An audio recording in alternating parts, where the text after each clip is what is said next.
Now, for the Appice brothers' release Sinister, it's unique in that there are two drum tracks going on at once.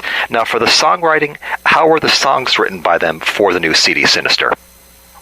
Well, I mean, I'm lucky enough to get to have written co-write three of the songs on the record, which is kind of cool. Carmine and Vinny, executive produced the whole record, so that was kind of neat. And what we did is we put together an all-star lineup, and just got other musicians, well-known musicians on it. So that's kind of how the whole thing came together. Now, when they were doing the songs, did they decide which songs went with which singers, or was that more done on an individual basis? Well, that's a good question, actually. The songs that I'm on, Well, In the Night was a song that me and Carmine had wrote together, so, that's how I became on that song. And but they had a good idea of who was going to sing what. I sang this song called The Sabbath Mash. It's a mashup of Black Sabbath songs, because Vinny and Carmine played the Bozzy. So we do that live as well when we do the Appice tours.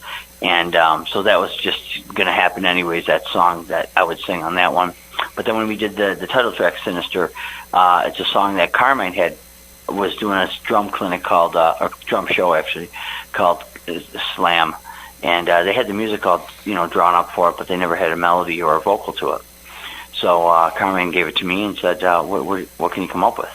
And I think I came up with something pretty cool for it, and that became the title track of the record. Yeah, those songs that you did were unique because those earlier tracks were definitely even heavier than the stuff that you did on your latest release. Sure, yeah. It's a big label out of Germany that we're signed to, SPV, and they're a heavy metal, real heavy, hard metal label.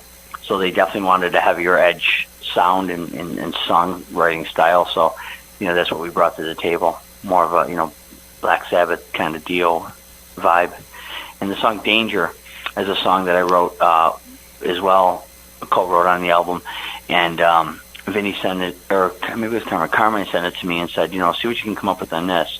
And that song just came right to me, Danger. So, and that's my favorite one on the record. It just got a real Dio vibe to it, something you can definitely hear on, Holy Diver or something like that. And, I just thought we all just really played real hard on that one. So it's got a really good edge to it. Now, Jim, were you in the studio recording with them, or were you able to get all the stuff done through file sharing?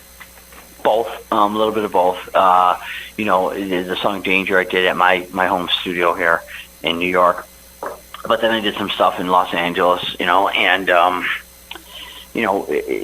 some of the stuff we flew in tracks, like Bumblefoot's on a song called In the Night with us, and he flew his tracks in. I don't know where in the country he was when he did that, but, so that's kind of how we did the whole record. We did a lot of file sharing, but then some of it was done, as a live project too. So it just was really unique and really interesting making this record. Did you record any extras or B-sides that didn't make the CD? No, everything. We demoed everything out. That's how I've been doing my last 3 albums. Demoed it all out. Made sure that these are the songs that are quality enough to make the record, and then we just focused on those.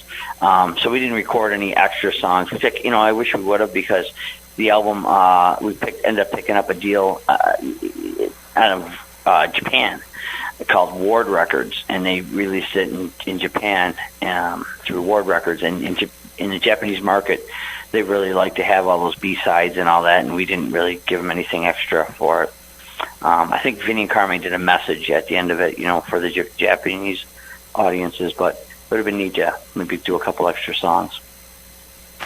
Now, Jim, how is progress coming on the follow-up to your release from 2016, which was Insatiable? Thanks for asking, Bob, because I'm so excited about this new album. It's coming along amazing. I actually just got a track back this morning from Carmine. He's playing on it, and I'm really proud of this record. It's got some really big name players, just kind of like how Insatiable did too.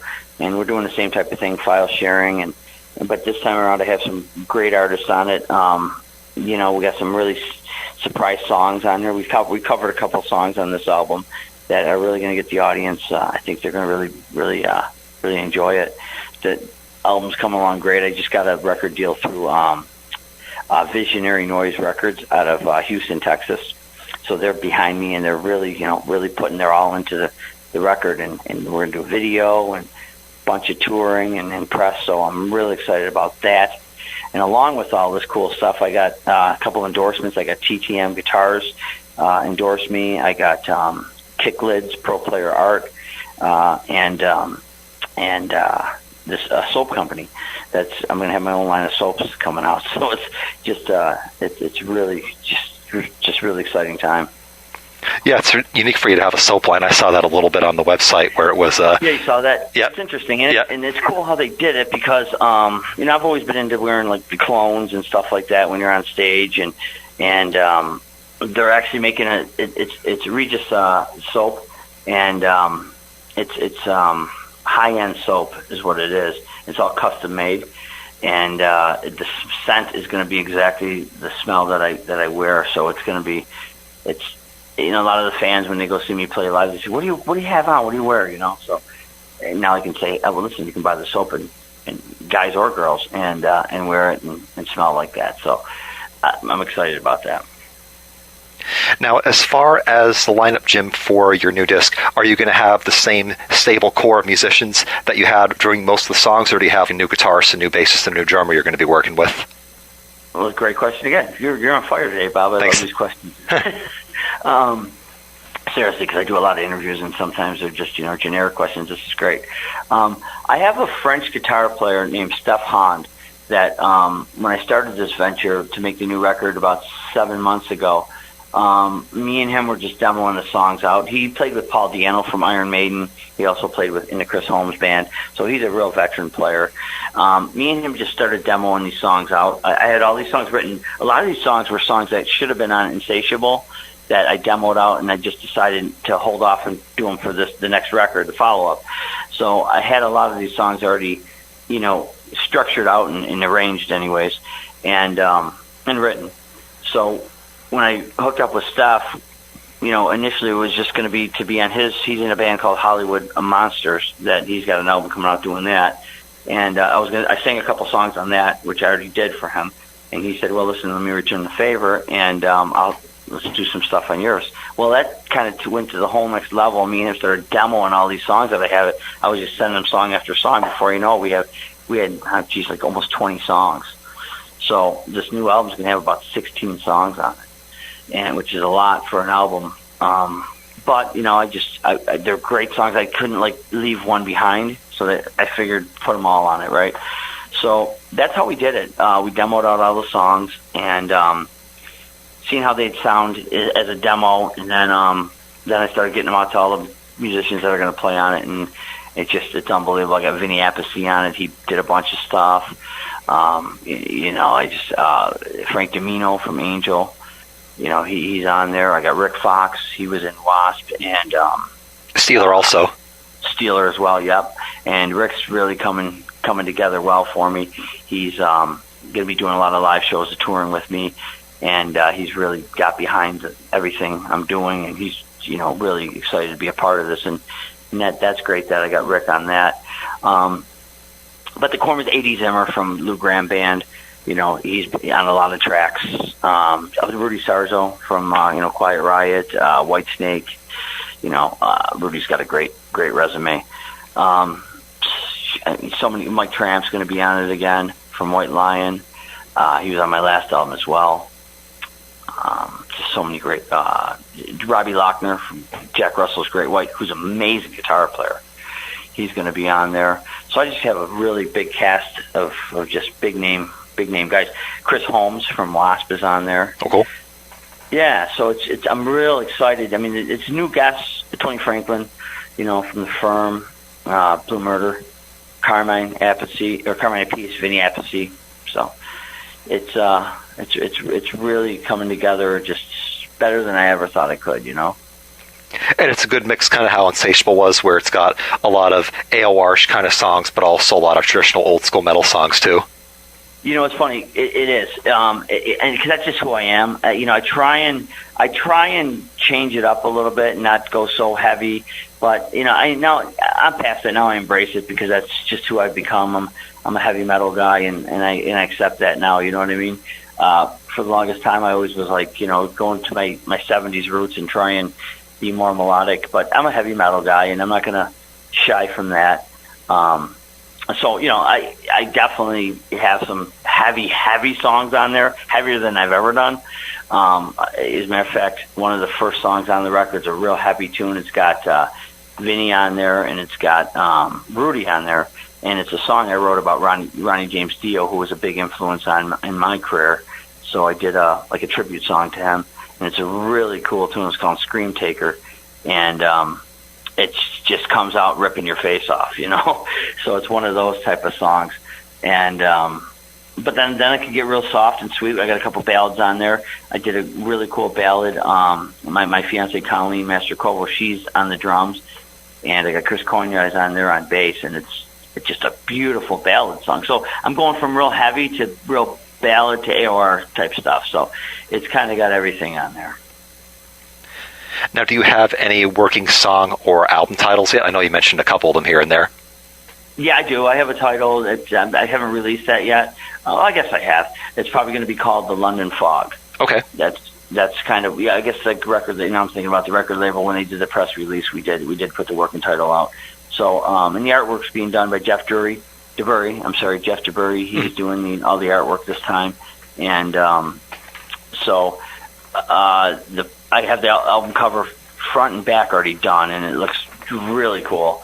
Real simple this time. You know, if you remember my last couple of records, they're really kind of futuristic, and they're not like this. This album is just a more of a calmer album. I decided to go looking at a cover more to be more about the music this time, you know. Do you have any ad date or any singles that you're going to be sending out to radio stations before it gets released? Yeah, the first song that's going to be released is a song called Broken. That's going to be out there, and that, to me, is just screams hit. Everybody that's worked on it, everybody that I've played it to is just, God, they say they can't stop listening to it. I have another big song called Conflicted on there. That's actually the song that got me the record deal. Once I played that for the A&R rep at the record company, he signed me based on that song. So that was pretty cool. That you know, in this day and age, that you can get a deal based on just submitting one song like that. Mm-hmm. So, you know, that's going to be probably the two songs that you'll get right away that you'll be probably playing on your station, hopefully, and you know. But there's a lot of great songs. I'm looking at the list right now. There's a lot of great songs on here. I don't want to forget people that are working on the album, so I want to mention there's Ronnie Robson. He's playing bass on it. I got Dave Ventrello. He's doing some stuff.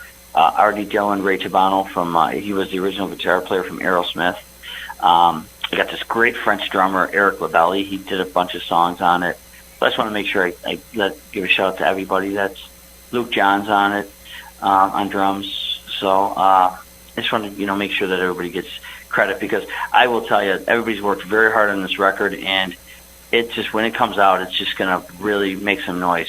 Because sometimes when you do the hype thing, and the album comes out and you go, okay, and it becomes white noise, when you give that much press and you blow up everybody's Facebooks and all this press, and then it comes out and you go, okay. I don't think that's going to be the case here. I really do feel that people are going to really like this record. Now, Jim, with your new record deal, have they also secured anything as far as Europe, Japan, or South America? As far as distribution? Yep. Yeah. Those are the markets we're going after right away. And that was the biggest thing when I signed the deal, because in this day and age, it's hard to get a really lucrative record deal.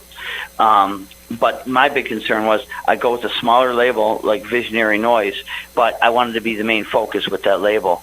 My last couple albums, on Carmine's label, Rocker Records, which is a great label, there's a lot. At the same time, he signed me he signed, Pat Travers and a bunch of big name artists. So there's like 5 national artists at the same time got signed. One of the wrestlers he signed, and there was like 5 albums that came out like literally the same week. So I didn't want to make that mistake with this deal. So I told him, listen, I really want this album to come out, and I really want it to get you guys to get behind it and be the focus. And so the only other national band that they really have on the label right now is, besides myself, would be Banshee. And we're both going to come out roughly around the same time. So they're going to give us equal support. So that was real important to me. And my biggest thing was making sure it gets released in Europe, because I have a lot of European musicians on the record. Now, you mentioned Banshee, if my memory serves me correctly. Is that the same one that was on Atlantic Records 89, had a release called Race Against Time? It's exactly them, yep. Okay, very cool. Yeah, good to see them still in action. I think the label put them together. They're like friends of the A&R guy, and they got them put together. But yeah, that's great. I'm glad to be label mates with them for sure. And I'm sure we'll probably be doing tour dates together if they decide to go out on tour. I'm not sure if that's in their plans, but I'm sure the label will put us together at some point to do some shows. I'm sure. And they're a great band. So so that kind of stuff led me to the interest of the label. And I said, okay, listen, I got some choices, because I had a couple decent, really good offers on the table. Actually, one offer was for pretty decent money, and I just felt that, and without naming the label, that they signed so many bands like mine, national bands, and so many project bands like this that have all these name players on it, and then these albums get shelved. They come out, and you see them in Classic Rock magazine for a blink of an eye, and then you see the album in the bargain bin. And I didn't want that to happen here, so I was really selective on the label that I chose, and I'm really happy I chose Visionary Noise, because I think that just from our conversations and everything that they've done for me so far, that this album's going to come out and they're really going to get behind it and just push it, Yeah, I know for a few labels, Jim. I know one that definitely comes to mind is Frontiers. They have a lot of good artists on it, a lot of talent, but sometimes there's so much stuff on there coming out at once, you wonder how they can all get focused at the same time, because they may have 3 or 4 things going to radio, in a span of like a week or two. And so sometimes for me, although I certainly put forth a good effort because my show is in that direction, there's a lot of times where sometimes an hour or more of my show is just for the new Frontiers acts that come out. That was the label. Yes, the Frontiers is one of the best labels for A&R music right now, hands down. They're the best. I mean, they are just they're a powerhouse. The problem with that is they put out so many of these type of albums with all these guys. I mean, I did a couple vocal tracks for a couple bands that are signed to them that, they just put so much of this stuff out there that it's hard for them to, really support all these bands unless they're a really, really, really big band. A band at like a Donington type band. Yeah, they'll get behind them, but even those deals are so tough because you have to sell X amount of units, and it's just a powerhouse machine. So that being said, sometimes it's better to go with an indie label like I did, and just getting full carte blanche, and that's kind of what I have right now, and I'm really excited about that. But Frontiers is great, don't get me wrong, and so is SPV. That's the one that the Appice album that we released the Sinister off. They're a big label like that too, in Germany. They're huge. But again, they release a lot of big national bands at the same time, and all those bands, it's like getting a pizza, Yep. There's 5 people at the table, and you throw a large pizza on the table. Is everybody going to get 2 slices? No, probably maybe a couple bites. Yep. I want the whole pizza, you know what I mean? Exactly. So that's kind of what, or at least split the pizza, and that's kind of where we're at right now with the label I chose. And knock on wood, everything's been just really great with them. So I think I found a home, to be honest with you. Now, Jim, one question for you, because you've had some 38 years in the biz. What do you think is the reason that a lot of bands in our genre right now, bigger ones, aren't doing those studio album things as much and are just doing touring? Like, for example, Slaughter hasn't had an album out in about 20 years. Firehouse hasn't had one out in a while. And there's so many others where you'll see them touring, but they're very hesitant to put out full-length studio albums. Well, I know that answer, and that's a great question as well. Great question.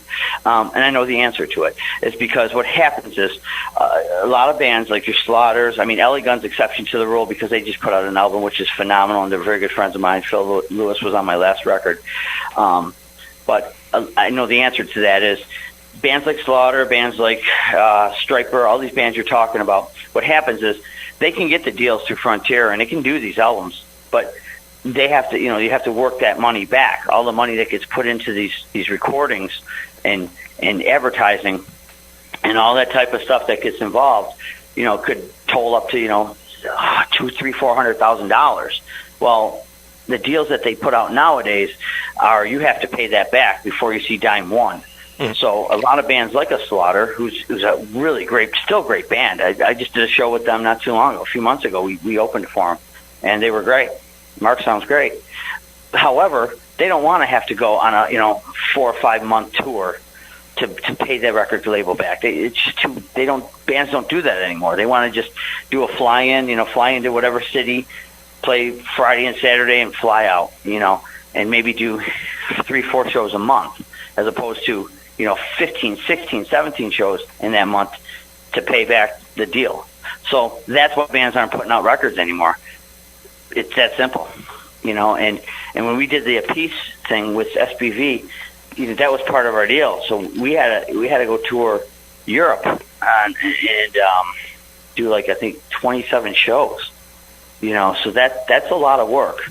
And bands at our level and our age don't want to play as much as they used to back then. So hopefully that answered it. Maybe I didn't say it very well, but that's really, at the end of the day, what it boils down to. Just the working ethic that you got to put into doing a record. You really have to work hard. Now, LA Guns is an exception to the rules because they go out and they play a lot, and they'll play hard, And even too, Jim, I think even with some bands where they own their own studios and they don't have to worry about being on the clock and having to pay a ton of money per hour, they probably still have the uphill battle of getting on radio, putting stuff out. And if they have a day job doing something else, they might make more money off the day job. And, putting together a record takes a heck of a long time to record the songs, to mix them and to tweak them, where maybe it's just studio album versus whatever they're doing for a day job. Whatever day job they have, it might be more lucrative for them to do that as opposed to putting out studio music and trying to make a living just off of that. For sure. Everybody says it's so easy, much easier making a record nowadays because all you have to do is send each other files. I think it's harder doing this. Years ago when we used to make records, my first 2 records I made, you put together a band, and you had a band, and you went in the studio together and you recorded everything. You spent a couple weeks basically together, and then the whole thing was done. Doing it this way nowadays with all these files, it's time consuming. It's really, really time consuming. You spend hours obviously recording the stuff. Then you have to send the files back and forth. Then you have to sync everything up before you're done doing all that. And then you finally compile all these stems together. Then you have to mix and master it. So it's a lot of work. Everybody says, it's so easy just recording from your home studio. I think it's harder because it used to be easy just going into the studio. You're focused. You know what you got to do. You got an engineer. He engineers it. You got someone who's going to produce it. They produce it. You get a finished product. So that's why a lot of bands don't do it that way, and it takes forever. And another problem with that is the Axl Rose syndrome. You have that home studio, so what do? You take your time and try and get it perfect. Yeah. As opposed to back in the day, like when I did my first album, we had studio time. The record company paid for studio time and the whole 9 yards. I think we had like 2.5 weeks to do the whole thing, which isn't a lot of time, but it is what it is. You utilize that time. And some of the stuff that you might go, that's a little off, but you know what? Let's keep it because the clock's ticking. Maybe that was a good thing, as opposed to spending hours upon hours because you can just retaking a stupid vocal line. You know what I mean? And that happens a lot with these home studios. I do it. I'm critical of that. Sometimes I'll spend an hour on just a phrase, and I'm like, what am I doing? It's fine. And after about 20 takes, you're like, it sounds exactly like the first one. I'll know that know? too to a certain extent, Jim, because I'm kind of breaking out in the jingles thing where I'm doing the whole a cappella thing. And even though my pieces are only like 30 seconds or a minute or so, it takes a while layering all that stuff because I'll sing each chord, I'll have the lead vocals, the harmony vocals, and even for like something like a 30-second jingle, it's not like, okay, I'll have it done in 90 minutes. It takes a long time to tweak the stuff. And for me, not being a perfect singer, I have to kind of tweak and tune each note so it doesn't sound like a bunch of drunken cats singing vocals at the same time. Yeah. Again, there's so, and nowadays with all the different things you can do with everything. I mean, you could sing one chorus and then just fly it in. I'm not a big fan of that. Mm-hmm. I like the old school way where you had to sing every chorus because you want the different sounding second chorus, you know. But a lot of bands don't do that. A lot of bands will just sing a chorus. Guys are lazy. They'll just go sing that chorus. They get it perfect, and they say, use this chorus for the next two choruses. Same first chorus for the next two. You know, so there's so many things you can do that you couldn't have done back then. So you're right, but layering the vocals is a lot of work, you know. Do you still see, Jim, a lot of problems in terms of dynamic range? Because old school recording on 2-inch tape had so much more depth to it. And I still notice a lot of recordings now that they boost up the sound file so much that when you open it up in an audio program, it's just all one big fat blob. There's no peaks and valleys anywhere in between it. You sum that up. I mean, that is so true. And in the digital era, that's exactly what happened. Because you get that digital sound. I mean, sometimes that analog sound, it was so warm, you know, when you go in the studio and you do reel-to-reel tapes, you had that beautiful warm sound that was just kind of stamped onto that tape. Now with that digital sound, it almost sounds processed at time, you know. And, you know, it's so, there's pros and cons with it. I like digital. I like some digital stuff. I mean, my last 2 albums were done digitally. My first album was done on analog, you know, and I like that. I like the whole tape idea, you know. But I'm kind of torn between both worlds, you know. I guess if I didn't know about the analog world, I would say digital is great. So. Now, Jim, with tour plans, is it tough to find the right package right now to tour with? Because I know there's so many arena bands going out, and there might not be as many opportunities for good club-level bands you could hop on with. Yeah, there's a lot of great tours. I'm actually negotiating some things right now where, you know, there's some things in the cooking in the oven right now for bigger national bands, maybe to do a direct support type tour with. That'll be great because it's a big market. But the only problem with that is when you do those big national tours and go out with a bigger band, sometimes you get either one of two things. You have a great show and that's not always a good thing to the national band, or the reverse of that. They're there for the national band, they're not even going to give you a chance, so they really want that, you know, that national band. They just can't wait for them to come on stage. So you have those two things that you have to fight after. When you do your own club touring, you know, they're there for you, and they're there to buy your merch, and they're there to buy your CD, and they want to really see what you have. So there's pluses on both sides, so I'm probably going to do a little bit of both, to be honest with you.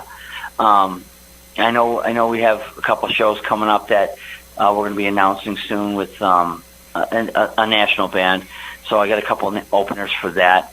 The cool thing is we're doing this Vibe and Groove Festival in Houston, Texas. And that's going to be, when is that, November 9th. And Jim Crean Band's headlining it. So that's going to be kind of cool. And they usually get a pretty good crowd for that. So, you know, so I do know those shows are in the hopper right now. And then I got, you know, I'm still doing the Appice stuff too, so we're doing a tour in October with that as well for a week. So. Now, which part of the country will that Appice tour be in? Well, I know we have Michigan secured, and we have upstate New York. So we have those 2 dates already, just contracted out already, and that's the 18th and the 19th of October. And then they're working on a few more dates. And I know they're talking about doing some Nashville and all over. So all right, I love doing that. And I love playing with that band because you have 2 drummers at the same time, just totally powerful drums. And we do the whole catalog of the Brothers' career, you know, from Dio, Black Sabbath, Rod Stewart. So it's a real exciting show. Do you guys do the same set list for each show, or do you mix it up because there's so many different songs to pick from?